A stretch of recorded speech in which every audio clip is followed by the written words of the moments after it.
मैं मानता हूं गर्मी बहुत है, लेकिन क्या ये उससे ज्यादा तकलीफ दे रही है जब बहन बेटियों के साथ जुड़ जाती होती है? क्या ये उससे ज्यादा तकलीफ दे रही है जब हमारे लोगों को लटका लटका के मारा जाता है? क्या ये उससे ज्यादा तकलीफ दे रही है जब कोई मां उसके बच्चे बच्ची के साथ जुल्म होता है, आंसू बहाती है और रो रो के उम्मीद करती है कि भीम आर्मी आजाद समाज पार्टी के लोगों को न्याय दिलाओ? क्या वो ज्यादा तकलीफ देता है या ये तुम ज्यादा तकलीफ दे रही? बताओ, ये बताओ, फूलपुर में हमारे जैसा एक एमएलए बना दोगे नहीं बना दोगे? तुमने देखा दिल्ली में तुम्हारा एक कार्यकर्ता कैसे दहाड़ता है दिल्ली की कुर्सियों पर बैठ के? अच्छा लगता है लगता है? बताओ। लेकिन अभी यूपी विधानसभा में तो एक भी ऐसा नहीं है, तो एक ऐसा बना दोगे नहीं बना दोगे?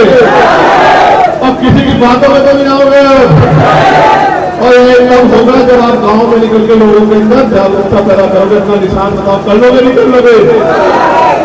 मेरी बात को नगीना के लोगों ने मान लिया। अगर सीट मांगने से मिलती तो कोई भी कुर्सी पर बैठ जाता।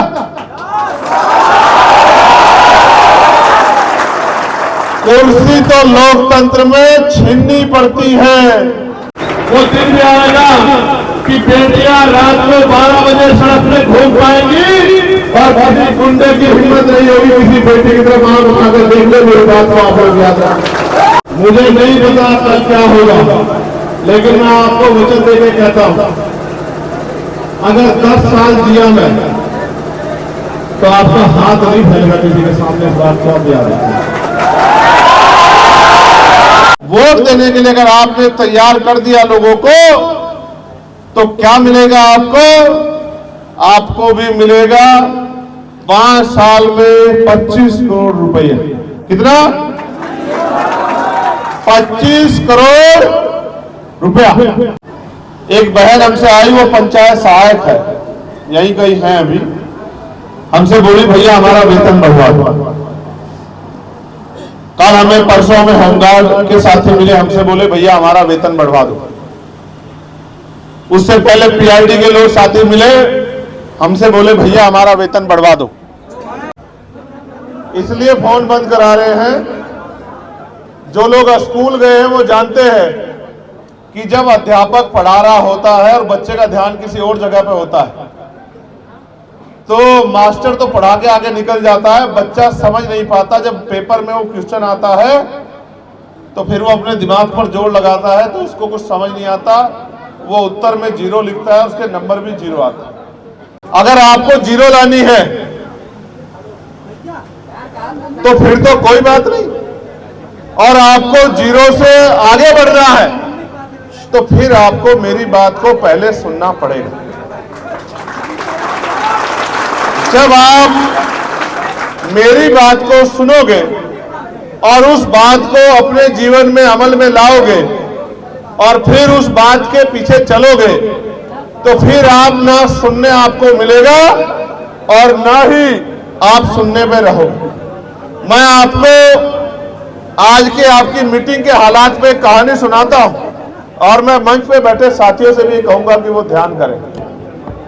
बचपन में जब गांव से कोई बारात जाया करती थी तो जो गांव के समझदार, पढ़े लिखे और उम्रदराज लोग होते थे तो वो बारात की बस में पहले जाके बैठ जाते थे।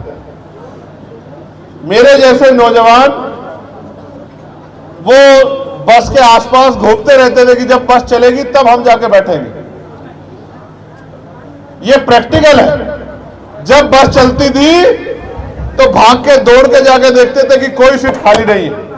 कभी किसी के भरोसे लटकते थे, कभी किसी के भरोसे लटकते थे, कभी गेट पर बैठते थे, कभी पीछे से जाके ऊपर चढ़ते थे तो ड्राइवर कहता था ऊपर मत चढ़ो, खड़े रहते थे, टांगे कट जाती थी, फिर देखते थे कोई सीट खाली करे तो हम बैठ जाओ। इसका मतलब क्या है समझे? जो लोग समझदार हैं, जो लोग समझते हैं कुर्सी की अहमियत को, वो पहले से बैठे हुए हैं। और जो फौज बाहर से आई हमारे साथ, अब वो कभी इधर को पैर दबाती है, कभी इधर को पैर दबाती है, कभी गर्मी में खड़ी होती है, कभी इधर से घुसने की जगह ढूंढते हैं, फिर ये सोचते हैं कोई सीट खाली हो जाए तो हम बैठ जाए। कहां सीट खाली हो जाएगी? अगर सीट मांगने से मिलती तो कोई भी कुर्सी पर बैठ जाता।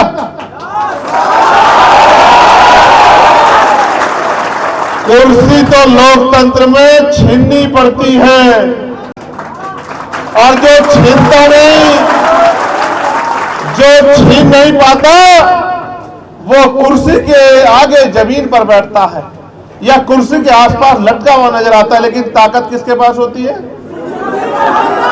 जो कुर्सी में बैठता है। कुर्सी में ताकत नहीं है, जो कुर्सी में बैठता है उसके पास ताकत आती है। इस बात को समझो।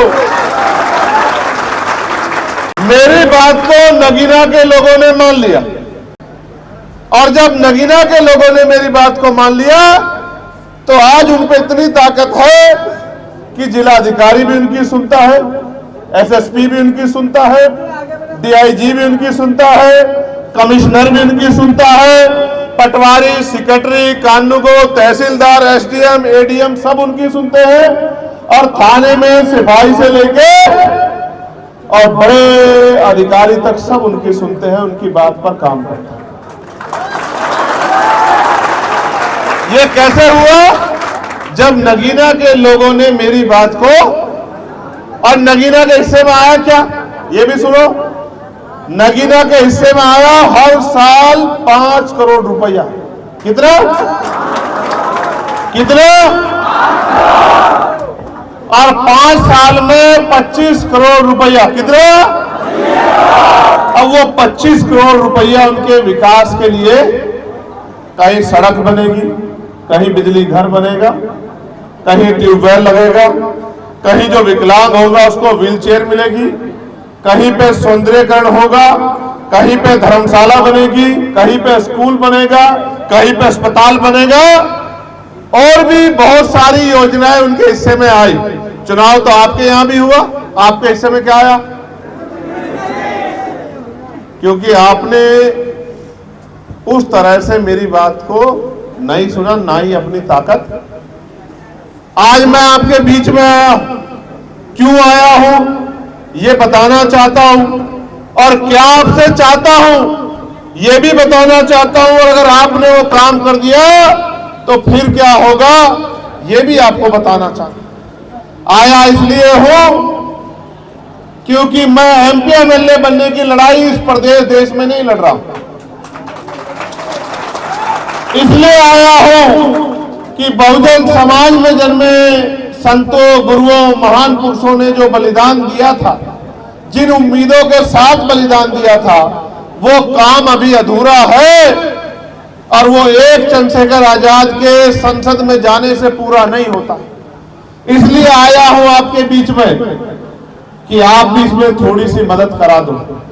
और दूसरी बात यह है कि अगर आपने मेरी बात मानी तो आपको क्या मिलेगा?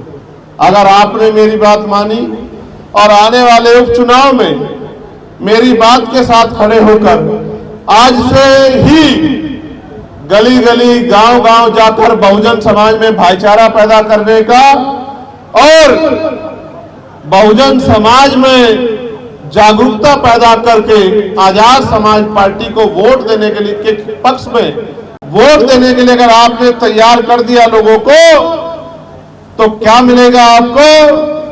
आपको भी मिलेगा 5 साल में 25 करोड़ रुपया।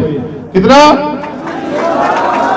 25 करोड़ रुपया, जो आपकी विधानसभा में आपके काम के लिए लगेगा। चाहे स्कूल बनवाना, चाहे अस्पताल बनवाना, चाहे नलके लगवाना, चाहे और कोई काम करवाना, लेकिन वो सारा आपके विकास में काम आए।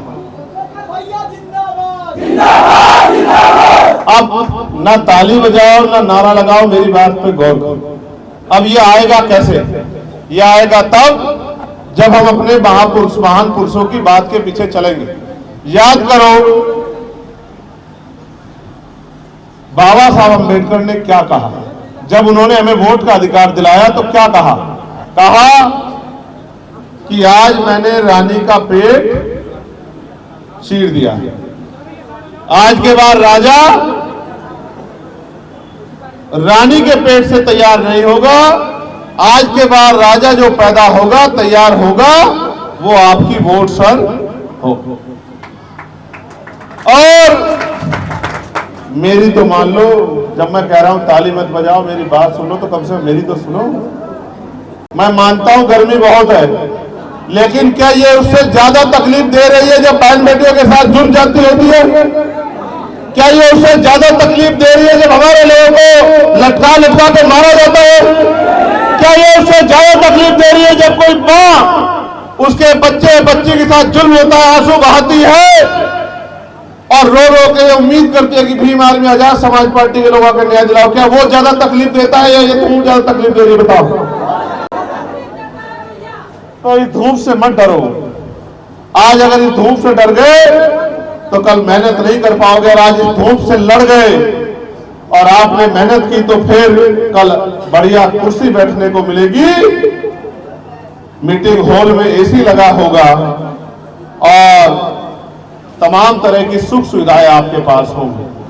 तो बाबा साहब ने क्या कहा कि मैंने रानी का पेट चीर दिया है, राजा रानी के पेट से जन्म नहीं लेगा, राजा बैलेट बॉक्स से तैयार होगा, आपकी वोट से तैयार होगा। और फिर उन्होंने समाज को कहा कि अगर गुलामी की बेड़ियां काटनी है तो अपनी वोट से अपनी ताकत बनाओ। 14 अगस्त 1947 को हम लोग अंग्रेजों के अधीन थे। 15 अगस्त को देश आजाद हो गया। 16 अगस्त को आजादी में हम लोग जी रहे थे, लेकिन धन धरती राजपाट में बंटवारा नहीं हुआ। और जो आजादी से पहले सामाजिक व्यवस्था थी, उस व्यवस्था के अनुसार इस देश के दलित, पिछड़े, आदिवासी और अन्य धार्मिक अल्पसंख्यक समुदाय के लोगों को सम्मान से जीने का अधिकार नहीं था। उन्हें अच्छी शिक्षा लेने का, अच्छे रोजगार करने का, अच्छे घरों में रहने का, व्यापार करने का, इज्जत की जिंदगी जीने का अवसर नहीं था। सारी जिम्मेदारी थी लोकतंत्र पे। बाबा साहब जानते थे कि जिन्होंने हजारों साल हमारे आंखों के दर्द को नहीं देखा, हमारे भूखे पेट को नहीं देखा, वो आजादी के बाद भी हमें इज्जत की जिंदगी नहीं देंगे। इसलिए बाबा साहब अंबेडकर ने वोट की व्यवस्था हर एक व्यक्ति के लिए की। और उन्होंने कहा political power is the master की। राजनीतिक सत्ता वो चाबी है जो आपकी सारी परेशानियों का हल कर देगी। अब आप मुझे बताओ, क्या आपके जीवन में परेशानियां हैं? हाथ उठा के बताओ जिनके जीवन में परेशानियां, नीचे कर लो। इन परेशानियों का हल चाहते हो तो हल आएगा कब? जब आपके अंदर होगा बल। और बल कहां से आएगा? जब आपके पास होगी राजनीतिक ताकत। और राजनीतिक ताकत कैसे बनेगी? जब 5 साल तो आप कुछ भी करें, लेकिन जब चुनाव का समय आए तो एक एक वोट आप आजाद समाज पार्टी के समर्थन में तैयार करें और आपका विधायक जीत कर जाए, तब आपके अंदर राजनीतिक शक्ति अब आपके ऊपर है। अगर अपनी समस्या को जल्दी खत्म करना चाहते हो तो फिर अपनी राजनीतिक ताकत बनाओ। मैं यहां कम आता हूं, इसलिए आप लोग एक दूसरे के साथ पूरे नजदीक खड़े होकर, गर्मी में खड़े होकर परेशान हो रहे हो कि पता नहीं कब देखने को मिलेगा। लेकिन मैं आपको विश्वास दिलाता हूं, जिन सीटों पे पार्टी का प्रत्याशी मजबूती से लड़ेगा, उन सारी सीटों पे मैं खुद रह के चुनाव की तैयारी कराऊंगा। इस बात का मैं आप लोगों से वादा आपके बीच रहूंगा। जैसी रूखी सूखी आप खिलाओगे ऐसे ही खाऊंगा, जहां आप सुलाओगे वहीं सोऊंगा। दुख सुख में आपके साथ रहूंगा, आपको समझा के तैयार करने का काम करूंगा और कोशिश करूंगा कि आपके हिस्से में भी 25 करोड़ रुपया आए, आपके हिस्से में भी नौकरी रोजगार आए। आपके जो अधिकार है, वो अधिकार जो छीन रखे हैं दुश्मनों ने, राजनीतिक विरोधियों ने, वो अधिकार आपके वापस आप तक पहुंचे। और जो जुर्म जाती हो रही है सत्ता के इशारे पे, बहन बेटियों के साथ, बुजुर्गों के साथ, किसानों के साथ, नौजवानों के साथ, वो बंद हो। आप महसूस करो, अभी मेरे पास एक चिट्ठी आई,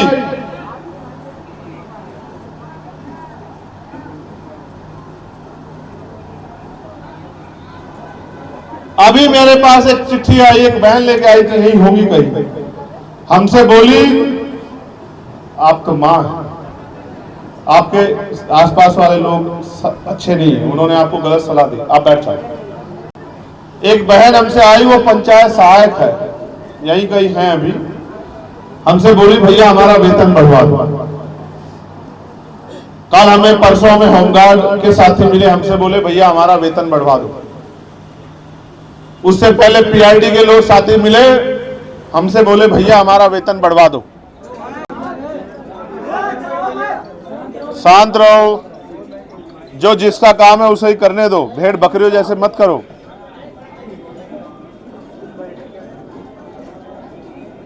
क्या भाई, जनरेटर चला गया? चलो यार, चल जाए, बैठे रहो शांति से, घबराओ मत। अब बराबरी हो गई है, ना आपके पास पंखा ना हमारे पास पंखा, और यही ठीक है। जब आप गर्मी में रह सकते तो हम भी रह सकते हैं।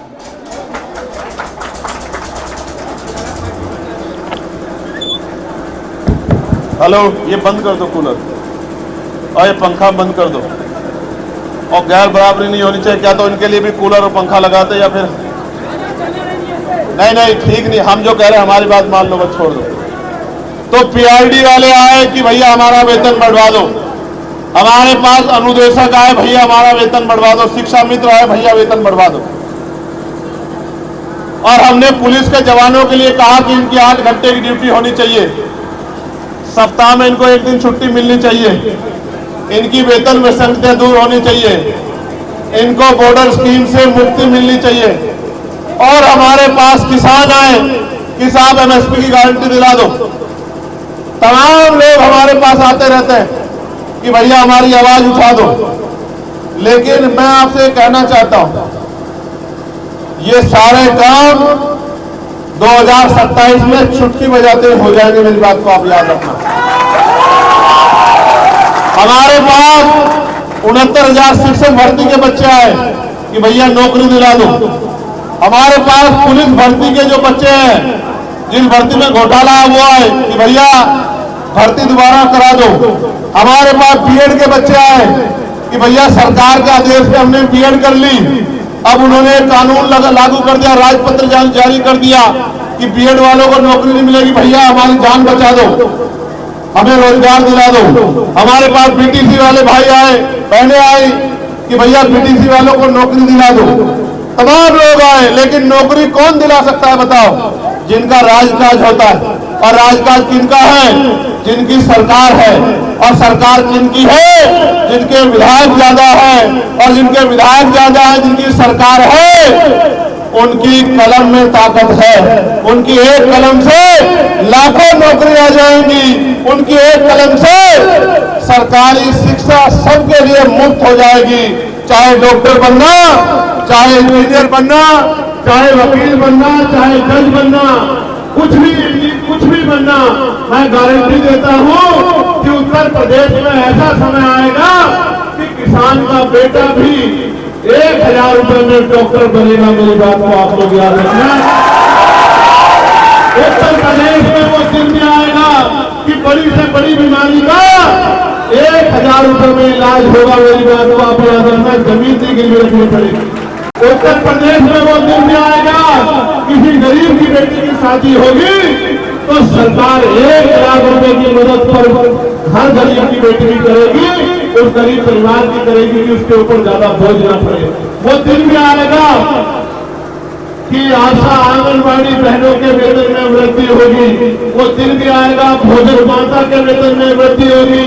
वो दिन भी आएगा कि पीआईडी और होमगार्ड भाइयों के रोज वेतन में वृद्धि होगी। और वो दिन भी आएगा कि पुलिस के साथियों को 8 घंटे की ड्यूटी और सप्ताह में 1 दिन छुट्टी और बॉर्डर स्कीम की से भी मुक्ति मिलेगी। मेरी बात का आपको विश्वास दिलाता हूं। वो दिन भी आएगा कि बेटियां रात को 12 बजे सड़क पे घूम पाएंगी और किसी गुंडे की हिम्मत नहीं होगी किसी बेटी की तरफ आंख उठाकर देख ले। मेरी बात को आप लोग याद रखें। वो दिन भी आएगा भूमि ही लोगों को भूमि मिलेगी। वो दिन भी आएगा कि वंचित वर्ग के नौजवानों को उद्योग करने के लिए लोन मिलेगा। वो दिन भी आएगा कि ठेकेदारी में भी आरक्षण की व्यवस्था होगी। और वो दिन भी आएगा कि प्राइवेट सेक्टर में भी SC ST OBC के लोगों को आरक्षण मिलेगा। वो दिन भी उत्तर प्रदेश में आएगा, लेकिन आएगा तभी जब आप अपनी जिम्मेदारी को जिम्मेदारी से अदा करो।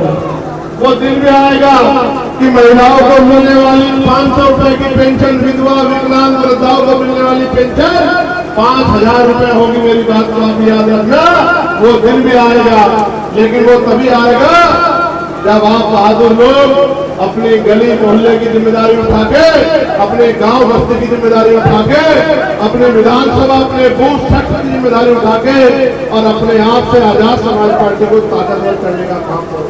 वो दिन भी आएगा किसी की बेटे की कोई मूछे रखने पे, घोड़ी पे बैठने पे, मन की छूने पे हत्या नहीं कर पाएगा। मेरी बात को आप याद रखें। लेकिन वो तभी संभव है जब आप मेरी आवाज के साथ खड़े हो जाओ। ये तभी संभव है जब आप यहाँ से जाने के बाद, क्योंकि मैंने पिछली मीटिंग में भी कहा और मैं यहाँ भी कह रहा हूँ, एक होता है नौकर जिसको मालिक कोई काम बता देता है और नौकर उतना ही काम करता है। एक होता है मालिक जो अपने घर की जिम्मेदारी को समझता है। आजाद समाज पार्टी, काशीराम, ये मेरी पार्टी नहीं है, ये आप सबकी पार्टी है।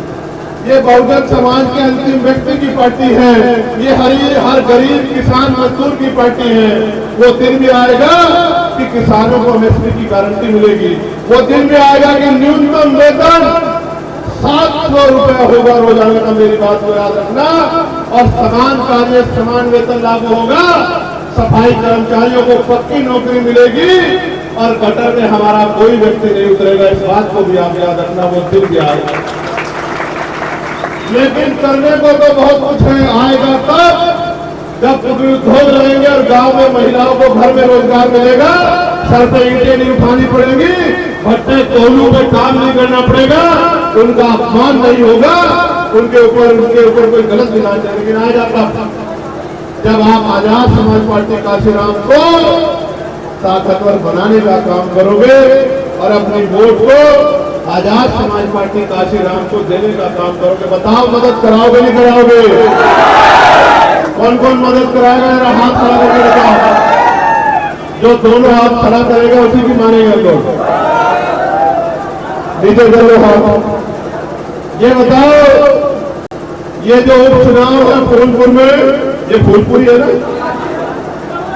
ये बताओ, फूलपुर में हमारे जैसा एक MLA बना दोगे नहीं बना दोगे? तुमने देखा दिल्ली में तुम्हारा ये कार्यकर्ता कैसे दहाड़ता है दिल्ली की कुर्सियों में बैठ के? ये अच्छा लगता है नहीं लगता है? बताओ। लेकिन अभी यूपी विधानसभा में तो एक भी ऐसा नहीं है। तो एक ऐसा बना दोगे नहीं बना दोगे? अब किसी की बातों में तो नहीं आओगे। और ये तब होगा जब आप गांव में निकल के लोगों के अंदर जागरूकता पैदा करोगे। अपना निशान बताओ, कर लोगे नहीं कर लोगे? एक पर्ची आई है, मुन्ना भाई मेजा से हैं, दोनों आंखों से दिखाई नहीं देता और अपनी पेंशन के पैसे से पार्टी का काम करते हैं और देख नहीं सकते। आपसे हाथ मिलाना चाहते हैं। ये कहाँ है मुन्ना भाई? जरा बुला देना।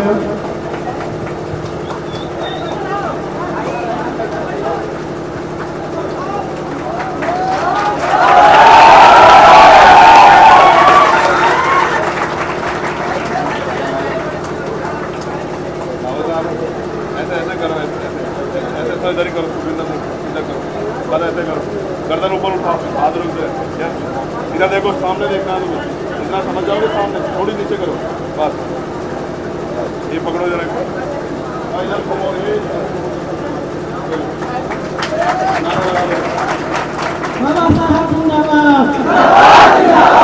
समाज पार्टी जिंदाबाद। एक मिनट सुनो, ये तो वो है जिसे आंखों से दिखाई नहीं देता। आपको तो दिखाई देता है। जब इसके दिल में ये बात पैदा हो चुकी है कि हमें आजाद समाज पार्टी अपने भाई को ताकतवर बना के अपनी समस्याओं का हल करना है, गरीबी की बेड़ियां काटनी है। अगर आपको आंखें होते हुए दिखाई दे रही तो अपने अंदर महसूस करो कि ये अच्छा है, आप अच्छा है। देखो, मुझे नहीं पता कल क्या होगा, लेकिन मैं आपको वचन देके कहता हूं अगर 10 साल जिया मैं तो आपका हाथ नहीं फैलेगा किसी के सामने, इस बात को आप याद रखिए। मगर मैं आपसे ये भी कहता हूं, अकेला चंद्रशेखर सब कुछ नहीं कर सकता। आप सब लोग चंद्रशेखर बनो, आप सब लोग अपने आप को चंद्रशेखर समझो।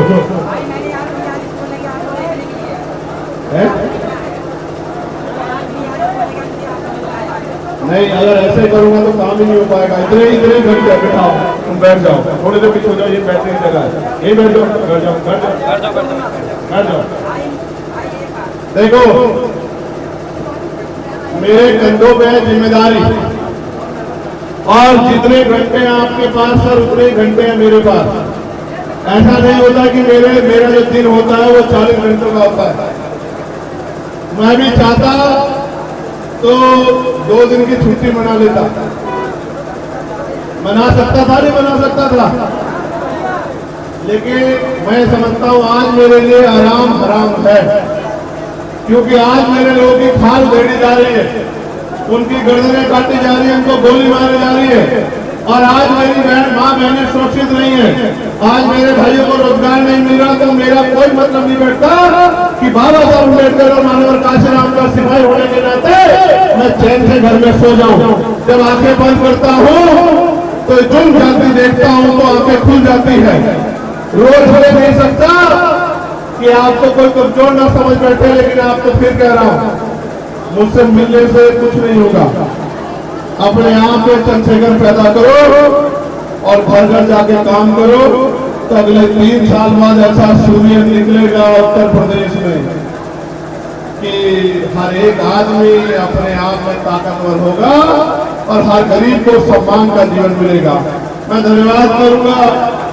ये हमारा बहादुर, हमारा नेता हमारा छोटा भाई विजय सरोज, मैं आपसे उम्मीद करूं इस बार मुझे निराश तो नहीं करोगे। फूल में दोनों हाथ आगे बताओ, निराश तो नहीं करोगे।